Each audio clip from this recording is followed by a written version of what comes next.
ഇന്നത്തെ വേദഭാഗം അപ്പോസ്തലനായ വിശുദ്ധ പൗലോസ് കൊരിന്ത്യർക്ക് എഴുതിയ 2-ാം ലേഖനം 1-ാം അധ്യായം 1 മുതൽ 24 വരെയുള്ള ദൈവവചനങ്ങളെ ശ്രദ്ധിപ്പിൻ. ദൈവേഷ്ടത്താൽ ക്രിസ്തുവേശുവിൻ്റെ അപ്പോസ്തലനായ പൗലോസും സഹോദരനായ തിമത്തിയോസും കൊരിന്തിലെ ദൈവസഭയ്ക്കും അഖായയിൽ എല്ലായിടത്തുമുള്ള സകല വിശുദ്ധന്മാർക്കും കൂടെ എഴുതുന്നത്, നമ്മുടെ പിതാവായ ദൈവത്തിങ്കൽ നിന്നും കർത്താവായ യേശുക്രിസ്തുവിങ്കൽ നിന്നും നിങ്ങൾക്ക് കൃപയും സമാധാനവും ഉണ്ടാകട്ടെ. മനസ്സിലുള്ള പിതാവും സർവാശ്വാസവും നൽകുന്ന ദൈവവുമായി നമ്മുടെ കർത്താവായ യേശുക്രിസ്തുവിൻ്റെ പിതാവായ ദൈവം വാഴ്ത്തപ്പെട്ടവൻ. ദൈവം ഞങ്ങളെ ആശ്വസിപ്പിക്കുന്ന ആശ്വാസം കൊണ്ട് ഞങ്ങൾ യാതൊരു കഷ്ടത്തിലുമുള്ളവരെ ആശ്വസിപ്പിപ്പാൻ ശക്തരാകേണ്ടതിന് ഞങ്ങൾക്കുള്ള കഷ്ടത്തിലൊക്കെയും അവൻ ഞങ്ങളെ ആശ്വസിപ്പിക്കുന്നു. ക്രിസ്തുവിൻ്റെ കഷ്ടങ്ങൾ ഞങ്ങളിൽ പെരുകുന്നതുപോലെ തന്നെ ക്രിസ്തുവിനാൽ ഞങ്ങളുടെ ആശ്വാസവും പെരുകുന്നു. ഞങ്ങൾ കഷ്ടമനുഭവിക്കുന്നുവെങ്കിൽ അത് നിങ്ങളുടെ ആശ്വാസത്തിനും രക്ഷയ്ക്കുമാകുന്നു. ഞങ്ങൾക്ക് ആശ്വാസം വരുന്നുവെങ്കിൽ അത് ഞങ്ങൾ സഹിക്കുന്ന കഷ്ടങ്ങൾ തന്നെ നിങ്ങളും സഹിക്കുന്നതിൽ നിങ്ങളുടെ ആശ്വാസത്തിനായി ഫലിക്കുന്നു. നിങ്ങൾ കഷ്ടങ്ങൾക്ക് കൂട്ടാളികളാകുന്നതുപോലെ ആശ്വാസത്തിനും കൂട്ടാളികൾ എന്നറിയാൽ നിങ്ങൾക്ക് വേണ്ടി ഞങ്ങളുടെ പ്രത്യാശ ഉറപ്പുള്ളത് തന്നെ. സഹോദരന്മാരെ, ആസിയിൽ ഞങ്ങൾക്കുണ്ടായ കഷ്ടം നിങ്ങൾ അറിയാതിരിപ്പാൻ ഞങ്ങൾക്ക് മനസ്സില്ല. ജീവനോടിരിക്കുമോ എന്ന് നിരാശ തോന്നുമാറ് ഞങ്ങൾ ശക്തിക്ക് മീതെ അത്യന്തം ഭാരപ്പെട്ടു.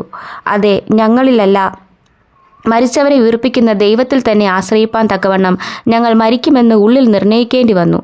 ഇത്ര ഭയങ്കര മരണത്തിൽ നിന്ന് ദൈവം ഞങ്ങളെ വിടുവിക്കുകയും ചെയ്യും. അവൻ മേലാലും വിടുവിക്കുമെന്ന് ഞങ്ങൾ അവനിൽ ആശ വെച്ചുമിരിക്കുന്നു. അതിന് നിങ്ങളും ഞങ്ങൾക്ക് വേണ്ടിയുള്ള പ്രാർത്ഥനയാൽ തുണ നിൽക്കുന്നുണ്ടല്ലോ. അങ്ങനെ പലർ മുഖാന്തരം ഞങ്ങൾക്ക് കിട്ടിയ കൃപയ്ക്ക് വേണ്ടി പലരാലും ഞങ്ങൾ നിമിത്തം സ്തോത്രമുണ്ടാകുവാൻ ഇടവരും.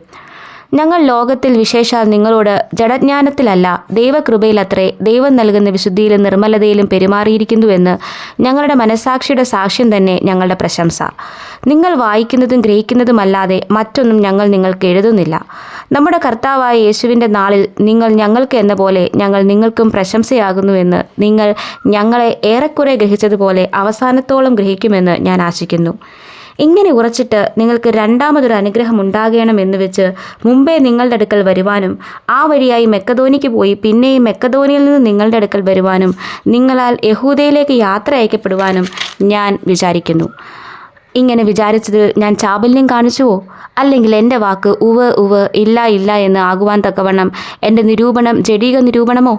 നിങ്ങളോടുള്ള ഞങ്ങളുടെ വചനം ഒരിക്കൽ ഉവ് എന്നും മറ്റൊരിക്കൽ ഇല്ല എന്നും ആയിരുന്നില്ല എന്നതിന് വിശ്വസ്തനായ ദൈവം സാക്ഷി. ഞാനും സില്യാനോസും തിമത്തിയോസും നിങ്ങളുടെ ഇടയിൽ പ്രസംഗിച്ച ദൈവപുത്രനായ യേശുക്രിസ്തു ഒരിക്കൽ ഉവ് എന്നും മറ്റൊരിക്കൽ ഇല്ല എന്നും ആയിരുന്നില്ല. അവനിൽ ഉവ് എന്നത്രേ ഉള്ളൂ. ദൈവത്തിൻ്റെ വാഗ്ദത്തങ്ങൾ എത്ര ഉണ്ടെങ്കിലും അവനിൽ ഉവ് എന്നത്രേ. അതുകൊണ്ട് ഞങ്ങളാൽ ദൈവത്തിന് മഹത്വം ഉണ്ടാകുമാറ് അവനിൽ ആമേൻ എന്നും തന്നെ. ഞങ്ങളെ നിങ്ങളോടുകൂടെ ക്രിസ്തുവിൽ ഉറപ്പിക്കുന്നതും നമ്മെ അഭിഷേകം ചെയ്തതും ദൈവമല്ലോ. അവൻ നമ്മെ മുദ്രയിട്ടും ആത്മാവെന്ന അച്ചാരം നമ്മുടെ ഹൃദയങ്ങളിൽ തന്നുമിരിക്കുന്നു. എന്നാണേ നിങ്ങളെ ആദരിച്ചിട്ടത്രേ ഞാൻ ഇതുവരെ കൊരിന്തിൽ വരാഞ്ഞത്. അതിന് ദൈവം സാക്ഷി. നിങ്ങളുടെ വിശ്വാസത്തിന്മേൽ ഞങ്ങൾ കർത്തൃത്വമുള്ളവർ എന്നല്ല, നിങ്ങളുടെ സന്തോഷത്തിന് ഞങ്ങൾ സഹായികളത്രേ. വിശ്വാസ സംബന്ധമായി നിങ്ങൾ ഉറച്ചു നിൽക്കുന്നുവല്ലോ. ഈ വചനങ്ങളാൽ ദൈവം നമ്മെ ഏവരെയും അനുഗ്രഹിക്കും.